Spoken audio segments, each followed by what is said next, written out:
In Arlington, Virginia, a small, densely populated suburb of Washington, D.C., the County Department of Human Services has been working with the community to educate the public and provide resources to fight the national opioid epidemic. The first thing you want to do is call 911 and tell them you've got a situation here where someone may have overdosed and you're going to start to administer Narcan. Many of today's efforts stem from an incident in 2023 when two teenagers fatally overdosed on pills laced with fentanyl.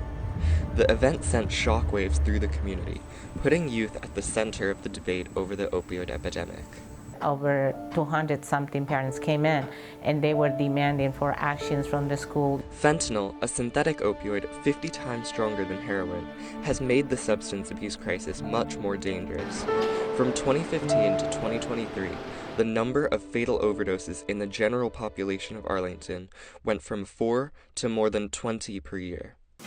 There are many staggering statistics on the fentanyl crisis, but none of them adequately grasp the gravity of the loss. They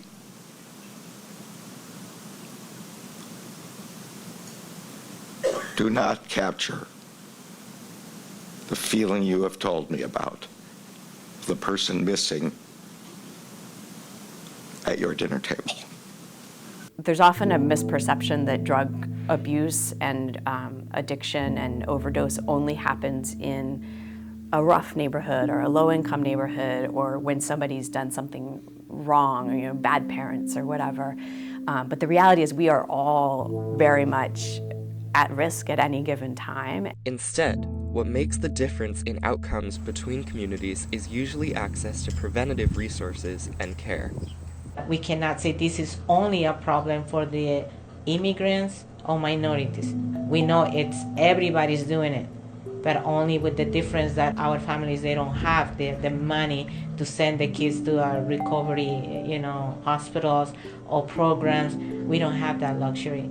For many teens, substances are a way to cope with deeper issues like anxiety, depression, and especially loneliness.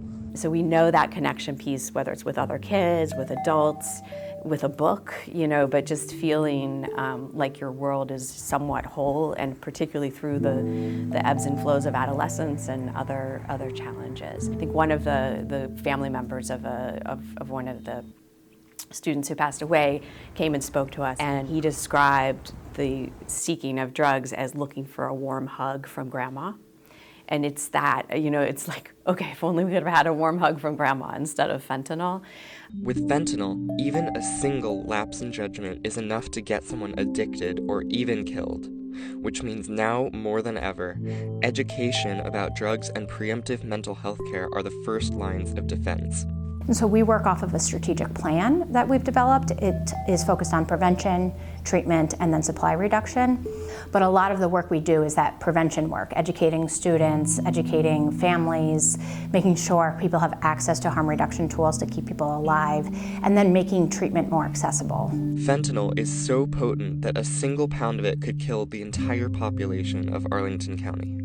That means it's incredibly difficult to control the supply of it into communities. You'll never ever get to the bottom of this by just finding the dealers and the manufacturers and arresting a bunch of folks.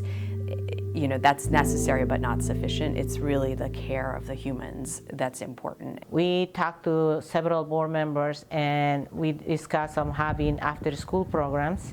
That way some kids will have a place to be, because teenagers want to be part of a community.